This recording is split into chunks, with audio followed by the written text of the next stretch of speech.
let's go, let's go. Welcome back to yet another episode of Two Plant-Based Brothers. I'm William, the teacher. This is my brother. Daniel Nowotnik. Hey. Hey, they were bringing back the hey. All right, everybody. As you know, we are still in the summer, and it's been a minute since the two Yes. of us have actually hit the trail. So if you recall, recently I was in Yosemite doing with the older brother, which was quite nice. But as we discussed probably a few months ago, that summertime in Southern California makes getting out to the great outdoors a little difficult. And so there are a few things that we're going to talk about today as far as getting outside, how to be safe, and different places that you can still go where it could be relatively cool or at least doable. So we have brought on our hiking expert, Daniel Nowotnik, with us today. He's wearing his hiking hat. And I imagine some of the stuff he's going to talk about is going to involve that. So, Yeah, Daniel, how tip you number doing? one. I'm doing great. Tip one, wear a floppy hat that covers your face, right? Yeah, I never wear a floppy hat. No, your ears are probably bright red from sunburns, no? No, because I usually have a hood. Oh, you do the hood, which Yeah, I have an and on that, so I could hood it yeah, over on top of it. So hood yeah. So is I have a acceptable. sun. It's like a sun protection shirt, right? It's long sleeve. It's Yep. got a hood.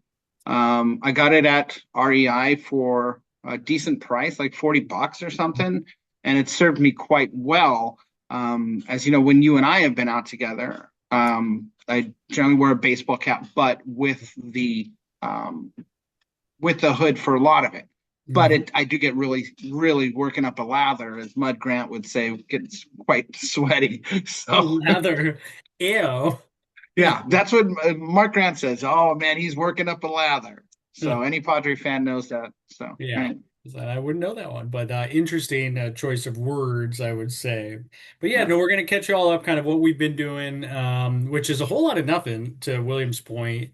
When it comes to hiking, now William and our oldest brother did go on a pretty substantial hike that we had a whole episode about. So if you Yeah. haven't checked that out, get all the details and the retractions Yeah. in the Make sure read the comments. comments, please. You're gonna really enjoy just for the laughter. But yeah, so that would pretty much it. I haven't, William, I don't think hiked since you and I last hiked, which I believe is the picture behind you. Is that it? I don't know. This could be No, we did no, this the is Cuyamaca. The last one we yeah, did was the PCT that's Laguna, right. Big Laguna Trail. Laguna, right? Yeah, the Big Yeah. Laguna Trail or Big Yeah. Kahuna, Yeah. whichever The one Big Laguna. we get mixed up. But I think that's the last time I hiked. Yeah. And it's been way too long. To William's point, it's just been really hot. I think also schedules Yeah. have been tough for us in the summer, just like lot happening, a lot of moving parts. I know us as a family have been on the road a lot. We feel like we're kind of back on steady ground here, just like staying stationary so our schedules can line up nicer. We're hopefully planning a hike in the next couple weeks up in Idlewild. So thinking about tips, I'll talk about kind of where, what I think to wear and things like that. But before I jump into that, I think it would be cool to talk a little bit about just general outside exercise and kind of what we've been doing. I know there's a big event that's happening for me and my daughter coming up, and your oldest most recently had a huge accomplishment over the weekends past, I think it was, wasn't it? Yeah. Yeah. She completed America's Finest City half marathon. Yeah. And she was really trucking along. It was a really great experience for us as my wife and our youngest daughter and I. We got in the car and we drove down and just kind of followed her along Hmm. every couple miles. And then she was really struggling up Sixth Avenue, Yeah. coming down the home stretch. And I That jumped thing's out of the brutal. car. Jumped out of the car. Went over to it and just was able to walk right along the sidewalk for that last push. And yeah, so she was running and jogging, making good time, and it really kind of it was very difficult at the end there, right? Yeah. No, And as these races are, right? Those are yeah, no joke length. And like kudos to her. I think that's so amazing. She finished it, right? yeah.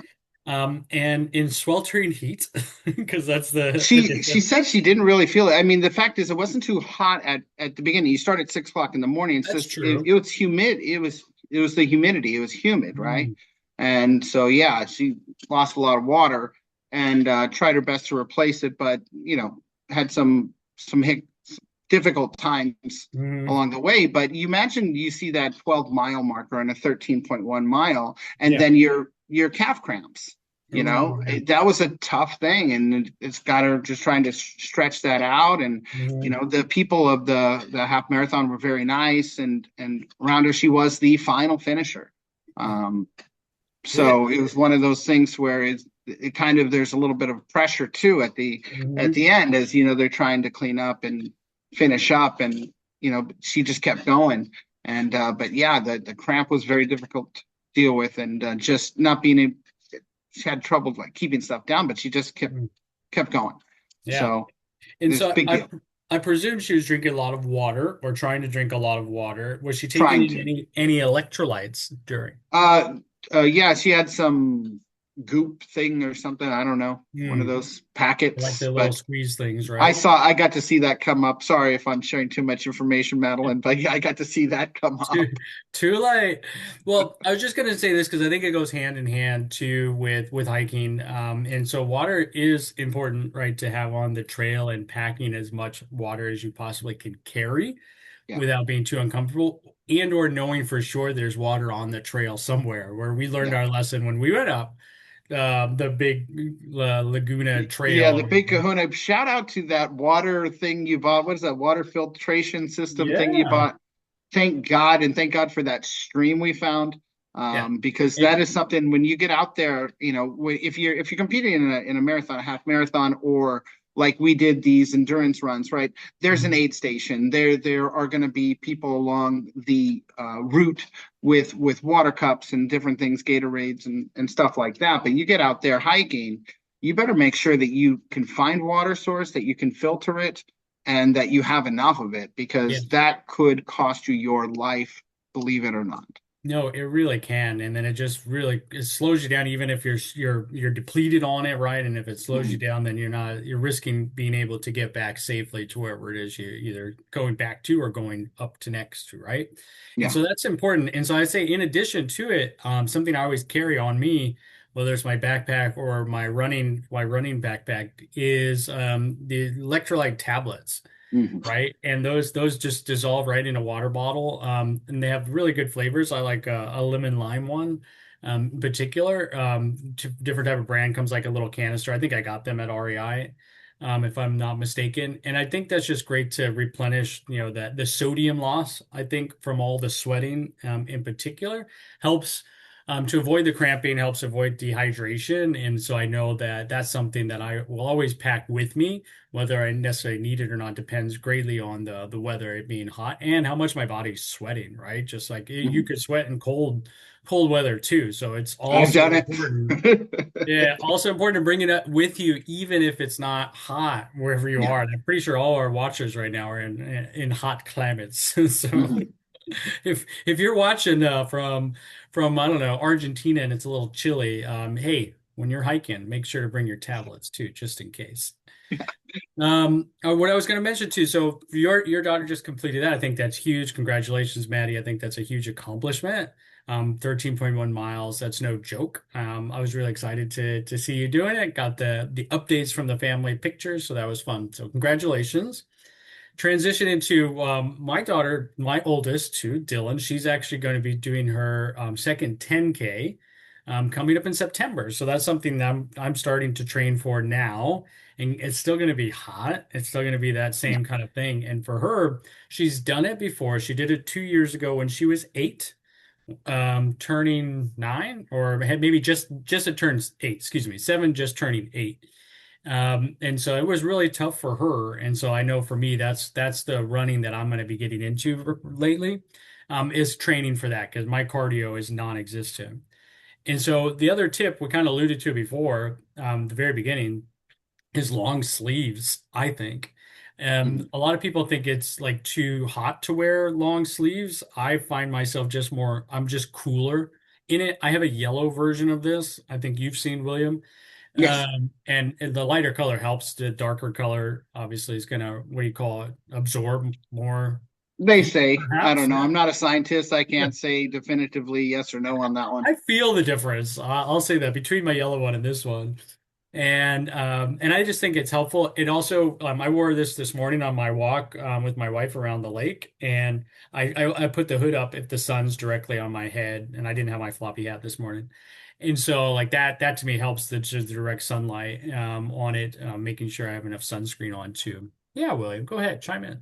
Thank you for allowing me to mention this. I do want to mention the real expert hiker in our family, Oh yeah, oldest brother. He's got a certain technique that he likes yes. to use. I think it's important Um, to shout him out right here on this. yeah, so he will know. I don't think he wears long sleeves, but he's a big floppy hat guy, right? But his Huge, but not a what? huge floppy hat, Yeah, just a huge floppy hat guy. yeah, he wears floppy hats. Um, and his technique is walk really fast in the sun and then slow down in the shade. Yeah. And so that's what he really likes to do. And so avoiding the sun as much as possible by moving faster than the sun the sun can't catch him when he's in the sun. No, So it's not bearing down on him. So if you're hiking along with him, yeah. it's okay to know that he is going to leave you in the dust at some point when the But sun is you shining can on his still see body. him. You can see him ahead. Not Not like on my younger switchbacks, brother who just went up to the top of Cuyamaca Peak and I didn't know where he was. He was up there not on for hours by that switchbacks. You time. can't see him. He is out there. What are you talking about? No. He never left me too far behind. Yeah. You Yeah. only you only couldn't see me. That's all. You got Yeah. scared. Anyway. That's the technique too. Something to think about it if you want to just go fast Well, taking in the breaks sun. surely I think is Yeah. important, and he does, Yeah. right? He'll take breaks Yeah. in that shade, Absolutely. waiting for his partner to catch up. Yeah. Yeah. And then once you have caught up, then he'll continue on. And so, yeah, no, I think taking breaks, listening to your body is important. So one Mhm. thing that we're planning on doing is just going in higher elevation Yeah. this time of year. So we're kind of earmarking Idlewild as a potential hike in the next couple weeks. Higher elevation, cooler temperatures. It's still going to be hot, and then anything that has tree covering, right? Yeah. And tree covering is huge if you're in a desert climate, which a lot of Southern California is Yeah. desert climate. It's hard to come by tree covering. So doing your homework beforehand, like look at those trees, but look at all those bare, I don't know, you call them Yeah. valleys too. Yeah. And that's important in making sure you're in there. Time of day is another one, right? Get out there early. I love the idea of the 6 a.m. Half Yeah. marathon start. What time did she finish, by the way? Was 10. it 10? Okay, good. So it 4 hours. definitely avoided the heat of the rest of the day. Mhm. But getting out early, knowing how much you're going to do before the sun gets really, really hot on you, I think is important. So something that we're aiming to do in the next couple of weeks, kind of higher elevation, similar to probably the climate that William's background has in it. Have you ever been to Idlewild, William? Yeah, I've been. I believe my wife and I stayed in a cabin one Okay. year. It was after when Thanksgiving in Yucaipa. Okay. And instead of going right back to San Diego, we went to, or it could have been Cherry Valley probably. And then we just went up to Idlewild, stayed for the rest of the weekend. Hmm. And just in a cabin, not camping or anything. It was really a really nice cabin. I don't know. It was really cool and just chill and just do. I think we just sat around and played board games mostly. I Okay. mean, didn't do much. We went into town and had Mhm. breakfast or something, but a cool little place. I don't think I haven't spent much time in there, but I do know the PCT goes somewhere near there. A lot of PCTers use that as a zero or at least a Nero day Mhm. to do some resupplying to get off the trail a little bit. So I'm interested to see what it's like up there. I know it is higher elevation, but I'm not sure how high it is. And I don't know what the average temperature is, but we'll Yeah. we'll talk and kind of make a plan on when we're going to get there. Mhm. Setting out early in the morning, making sure that we have everything we need, Mhm. with us, heavy packs. So Right. that's something, you know. So And the big thing that I've just now started researching is permits too. So I was looking mm, at it. We might need permits depending on what kind of hikes we decide to do. Okay. And so like that's the thing that's kind of like deter me a little bit on it because I don't really want to have to go through that process. It's also potentially if we're doing it on a holiday weekend on Labor Day, so we shall see. But I think there's still opportunity for us to go up there on at least an overnight, Hmm. and there are plenty of spots available for just like day hikes and then coming back. So something that we'll look into further. And if we do it, we plan on doing a whole episode recap and hopefully a new photograph that Oh, we'll definitely. showcase from this Yeah. background. Yeah. Get a new Um, background. the other thing, I was watching a video last night, just about Idlewild is something we will not be doing, I don't think yet, and that is I think they call it the Cactus to Clouds hike, and that's from Palm You Springs to you the tip lost me at cactus. You lost me at cactus. to clouds, right? And so I think it's Mount San Jacinto is the Mm-mm. peak, if I'm not mistaken. Is that right? That ring a bell, I can maybe? neither confirm nor deny that statement at this juncture. Okay, thank you for not committing on that one. I'm pretty sure it's Mount San Jacinto is the top of what, Idlewild, I think is the little town that we're speaking of, and then Mount San Jacinto is the peak, and then overlooks the desert, right? So Palm Yeah. Springs, Palm Desert, Desert Hot Springs, all those places, and then on into Joshua Tree on the other side. So that elevation drop is pretty steep on the desert side of the mountain, I'm pretty sure. But I was watching the Mhm. video of like how to successfully hike from the Cactus to the Clouds trail, and I was like, no way, I'm skipping that video. I'm like, I don't even want to see Yeah. it. That Well, just I sounds mean, like I hate to brutal bring heat. this up, but unfortunately, I think at least a few people have perished on the other side of I Mount wouldn't be San Jacinto. surprised. I wouldn't be surprised. Um, it was I just seen a few different things or read a few different things and about definitely PCTers going up too early, right, and Mm, not having the proper shoes yeah, or clamp-ons, whatever they're called, and not really paying it. I'm saying paying attention, but not really knowing where they're going. And mm, the trail gets if it's all snowed, you can't see where the trail is, yeah, and you stay out too long, or you don't have the right shoes, and you slip, and the next thing you know, adios muchachos. You know what I mean? right. Yeah, no, it's very scary. I mean, I've driven Yeah, on that. I mean, you've driven that back yeah, way too, definitely. right? Yeah, The drive alone going down that mountain is so scary. yeah, And that's not even all the way from the top. That's just yeah. from wherever that turnoff is. And that's right where the PCT goes through, is where that turnoff is when you're coming. What's the back town there? Totally escapes me. I mean, Um, Julian. no, not Julian. Because you're up in Temecula area at that point. It's another area they have. Gosh, it'll come to me another time. But there's another little town as you're driving up to Idlewild, Oh, the back way, and then you can take a left, go west, and go I up said to there's Warner Idlewild, Springs. There's or you can go. Winchester. No, Winchester's close to Hammond. Yeah, yeah, no, this is the Anyway, one was past. Oh, we'll figure. someone go put it in the comments and Google it. Aunt Michelle Google it. She'll put it in Yeah, the comments. I'm sure, and it'll come to me right after we're done Yeah. recording. Of course it will. So that's kind of our next agenda for the foreseeable future. I think from then on out, I think from September on, especially as we get into October, I think weather will definitely turn for the better for us to getting out there more. I know for me, it's just then we have holiday season, William. I don't know. And we're deep in soccer now, baseball. We got the schedules that we got sent out to everyone in the family. We're kind of deep in that, so it's going to be harder to find freer weekends. So you just need to take some days off during the week, and then we can go.